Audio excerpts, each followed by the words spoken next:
welcome back to my channel. My name is Izzy. If you're new here, welcome. If you've been around for a while, then welcome back. I'm very happy you're here.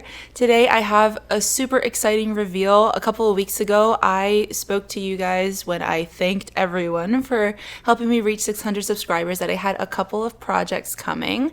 And today I'm finally going to reveal my first one. I'm going to start out by presenting my very lovely cousin. This is Damaris. Hi everyone, nice to meet you guys. So, as most of you know, if you follow my channel, I am very much into K-pop, and my journey with K-pop started about last summer. And during that time, I realized as I was consuming a bunch of content that my social media feed started to change.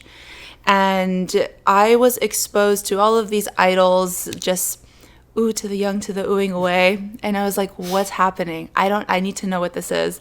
And through that, I discovered K-dramas. When I tell you that I absolutely fell in love with the first episode of The Extraordinary Attorney Woo, I'm not lying to you. I literally stopped watching it, and I went to her. I'm like, you need to watch this. Yeah, I remember. And I watched the episode over again with her, and we just fell in love with it. And so since then, we've definitely spiraled.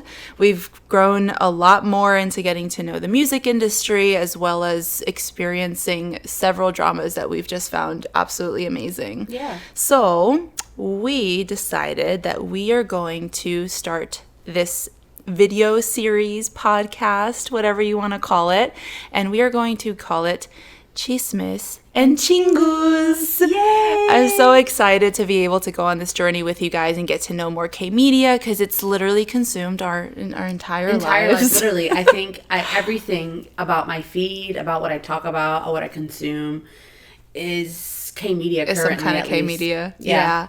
So we want to use this as our trailer for anyone who's new here and may want to get to know us and experience our journey through getting to know more music and just TV and film. Yeah, mostly K-dramas. I think this is a nice, safe space. I'm Damaris, by the way, friendly HR lady and K-drama connoisseur. I think this is junkie. Yeah, before we started recording, I was telling her I know my feed has changed a bunch since the beginning and since we got into K-pop last year, which was for us not K-pop but definitely K-dramas, which The Extraordinary Attorney Woo, which started a whole spiral, and me getting into K-pop and K-rock and all the other K-media in general. So I feel like this is a nice guide for someone who is curious about the K-media but doesn't really know where to start. This is a nice new and safe space for us to kind of learn together. I know there's so much media that's out there that I still learn new things every single day. Like every day I'm learning something new, something that is different, like a different mannerism or just a different TV show or a different type of music or just different type of something. So I feel like this is a nice guide to lead you down a nice, little rabbit hole like it's done for us. Yeah, there is a lot out there that, like you said, I feel like I discover something new every single day. Yeah, bro. But I think that a good place to start, since we're basically introducing this for the first time, is to talk a little bit about how we got into it and then where we are now versus where we started. Right. So that way, if anyone is new or they're curious about K-pop or they're curious about K-dramas, and they can grow and learn with us, just like you said. So you want me to start? Yeah. Yeah? Okay. Yeah. So it was July of 2022, I believe. And we were spending the night at our cousin Polly's house. We love Polly very much. And we spent the night because she had just gotten a new dog and she was taking care of another dog as well. And it was a little chaotic. And we didn't want to leave her alone. So we spent the night and we decided to, she had a new Lego set that she had literally just gotten a day or two before. Right. And so she offered for us to build it together since we were spending the day with her anyways, and she asked if she could put on some music, and it was her favorite band, Stray Kids. So the Stray Kids is how it started for me. I was at the time going through a little bit of a tough time. So I had been exposed to K-pop very early on, like right out of high school, I think. Back when Big Bang made their first come over to the West. It was with Fantastic Baby. Yeah. It was just so different and like bizarre to me at the time. I'd never been so happy to be confused. That's the best way that I can explain it. So ever since then, I'd been a very casual K-pop listener. Like I thought it was cool. I knew very little about the industry. But then when I got to spend time with Polly through this sleepover, she kind of exposed us to a lot more of like the content side of K-pop. I had no idea any of that existed. Yeah, bro. And I latched on really hard. And so Stray Kids was the very first group that really got me into K-pop, and they had brought a lot of joy to my life. So I'm very, very grateful that I've been able to be a stay, right? And then as time went on, I started to discover more and more music. And I think that I very casually discovered 17 as well on my own. And I listened to them very casually for months. And up until recently, earlier this year, I fully fell down that rabbit hole as well. And it's been great. It's a lot of fun. But I listen to a lot of different groups. I really love getting the chance to discover new music, which is why I like doing the reaction videos so much, because I've gotten the opportunity to listen to a bunch of different artists that I just don't think I would have discovered on my own. Yeah. And then all throughout this time, right, because it's been well over a year now. Yeah. Like I mentioned, our very first drama was The Extraordinary Attorney Woo, and it was so lovely. And because we love the actress so much, this one here decided, let's look her up and see what else she's been in so that we can watch more of her stuff. And that led us to The King's Affection. Yeah. So I'm going to hand it over to you. Yeah, that's actually a very nice transition. I like that. I like that a lot. So for me, my actual first exposure to K media was a little bit further back before The King's Affection. It was with Squid Game.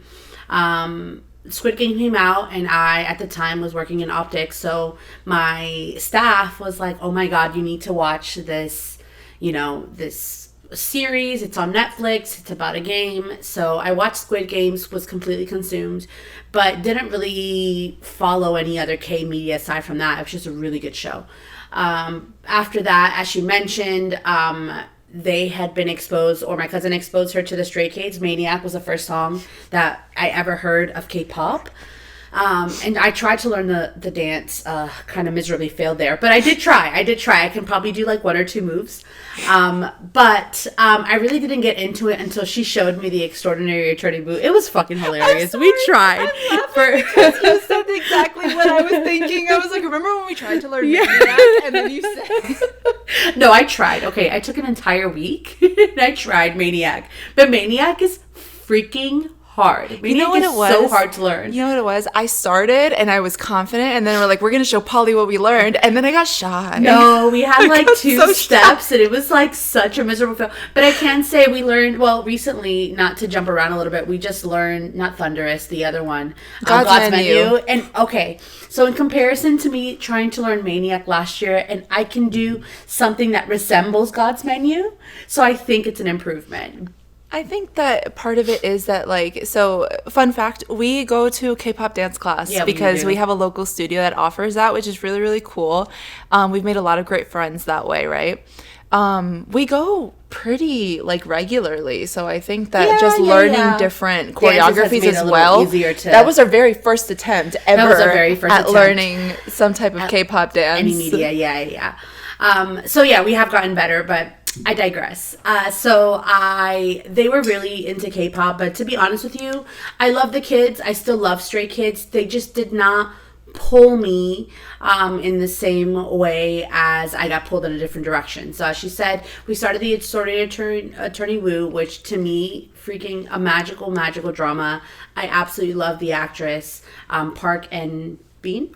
Park Eun-bin. Park Eun-bin, yes. Absolutely love her. So I was like, oh my God, I need to see what other work she's in. So I immediately Googled her. We stumbled upon The King's Affection. I saw the first episode. I was like, oh my God, I'm hooked. This is like just the right amount of gore, just the right amount of like love, whatever. Absolutely loved it. And then I stumbled upon the most beautiful man my eyes have seen in the last 20 years, like before Drake. Like, and if you guys know me, which you don't know yet, but something new about me is I am obsessed with Aubrey Drake Graham, okay? I have not felt the way that I have felt for another man until I saw Mr. Kim Sek-woo, okay? This man is so beautiful. His demeanor is a freaking 10, and I was obsessed. So the minute that I saw The King's Affection, I needed to go down the rabbit hole where I Googled, oh my God, let me Google this man. Where was he born? How old is he? What is he? And then I found SF9. He was a part of a group at the time called SF9, Sensational Feeling 9. And they are a nice mix of like, if Neo spoke to like Music Soul Child and they had a little bit of Michael Jackson moves in there. I thought that their music was so beautiful. Like just the melodies that they sing, the high notes that they sing is right up of my Usher's 2004 obsession. So I feel like they fit me so well. And I went down that rabbit hole. So now I'm obsessed. I absolutely love them. I've listened to their discography front and back. And to be honest with you, the 4 or 5 Korean words I know how to say is because I memorized the lyrics to their song. And I have so cute, phonetically have tried to enunciate the words, how they're supposed to be pronounced. So that was that. And then as of recently, I've spiraled, as you've known, down the Rose rabbit hole. Like I am obsessed. It is a healthy obsession. Just want to throw that out there. But I love them. I love how their music is so healing. I love how, their message is to just, they want to make music that just makes people feel things or like helps people work through their emotions. So I think their message is beautiful. And it was not the first K-pop because they're not K-pop. They're indie rock. No, they're indie rock. But the first Korean concert that I went to was the Rose. Wasn't it? That Rose. Didn't click in my head when we went. So me experiencing that was definitely like, I'm obsessed. I'll probably be their fan for a very long time. But yeah, those are the 2 main groups that I listen to. I also love 17 because Hoshi exists. Love him. I listen to a little bit of the kids, like I said, just because I feel like they indoctrinated us. But yeah, no, that's pretty much the K journey, and now we're here. I watch a lot of K dramas, just on the side. It's kind of taking me down that rabbit hole too. So I just really think that it's different from like a regular, like a novela from the 90s or like a Latin novela. So just the storylines are pretty good. Yeah, so like I think that it was easy for us to get into them because our mothers grew up, like not they grew up, I mean probably, but we grew up watching our moms be obsessed with like telenovelas, which are Spanish soap operas, and it's got a similar vibe, but like the writing is way better. Absolutely, it's more complex. So and I like that most of the time it's not always just about the romance. Right. There's so many other different like relationships involved, and some of them are just downright precious, and then others make me sob like the ugly sad girl that I can be sometimes. Absolutely. Yeah, some of them have like some majestic backgrounds to them. They speak about heaven and hell. Others will be about just someone that's really into their career and how it matches, how they're in their 30s and they haven't figured it out. Some are about friendship. Yeah. We've watched some really great ones, and but I think part of the goal here is that we started watching K-dramas together, and then we've been busy, so it's been harder these days to do that. So our goal pretty much with this is that we are going to choose a drama and then work through 1 or 2 episodes a week and basically have a recap with you guys, give our thoughts on the storyline, on the characters and what's going on. And then every week we'll also talk a little bit about, because we're very much into the music side of K-media, so talk a little bit about like fun news that's happening with some of our favorite idols, and you'll learn more about our biases and whatever as time goes on. And then also just like not talk too much about ourselves, but literally our whole lives revolve around Yeah, K-media these days. I So mean, honestly, I feel like us talking about this is gonna give, you know, people a look into who we are, because currently it does consume a lot of my life, and if it's gonna consume my life, I might as well share it with others and just indoctrinate you guys too. Like I said, I've had people ask me different questions, because my social media, if you would have known me a year ago even, my social media has drastically transitioned and changed, just because this is honestly a place of joy, you know, in the world that we live in. It's kind of stressful, so this is just a nice safe space to come, you know, get a place, somewhere to start. We just want to literally be a circle of two people that get along, for the most part. Two people that get along, and just talk about the dramas, talk about, you know, what we thought, like give you the Chismes. Yes, to give you a little bit more of a breakdown and explanation of like some of the steamy episodes, some of the not so steamy, some episodes that just make you think. So we just want to recap that for you, along with give you guys some song recommendations, actually, because I know, like, for example, the Stray Kids isn't what pulled me, but something like SF9. So maybe like our music tastes are a little different. So maybe something that she recommends will definitely pull you in, or maybe something that I recommend will definitely pull you in. And yeah. Just talking about our dynamic is actually a really great way to close, just because we have grown up together our entire lives, but we are very different from one another. And so I think that having our two perspectives when giving drama recaps will be really interesting. Yeah. For hopefully our new friends to experience. Yeah. But also, you know, even because even though we are watching the same thing, we'll process it very differently. So I think it'll be very fun that way. And do you want to close by giving a song recommendation? Actually, yeah, I think that's a good idea. We can't play the song because, you know, copyright, but we can definitely give a song recommendation. And we'll just pop it up here somewhere. Yes, and I'll let you give one too. So think about it while I say mine, because the first song recommendation is I already know what I'm going to say. Yeah, me too. It's not an SF9 song. It's actually a song, probably my favorite song because of the message. Yes, it's called Youth by Ki Hyung. He is one of the members in Monsta X, which is another K-pop group. But if you look Ki Hyung, and we'll just pop it up right here, Youth, the message is beautiful. It's definitely about someone that's in their 30s and is just happy with where they are in life now. Yeah, there we go. That's mine. What about yours? That's really cute. As soon as you started, I was like, oh, I know which one she's going to say. So I want to recommend Yawn by 17. Oh, yeah. So I love the hard rock stuff. I love EDM sounds. I love big bombastic music, but I also really love soft music. And Yawn is from 17's latest album, 17th Heaven.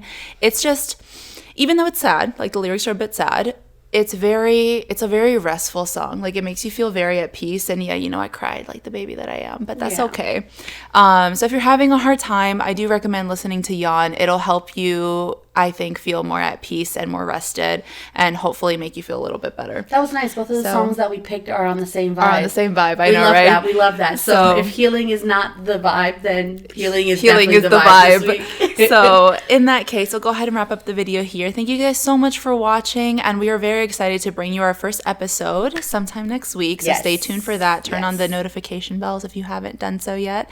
And if you like what you saw here today, please don't forget to comment, like, and subscribe. We will catch you guys in the next one. Bye.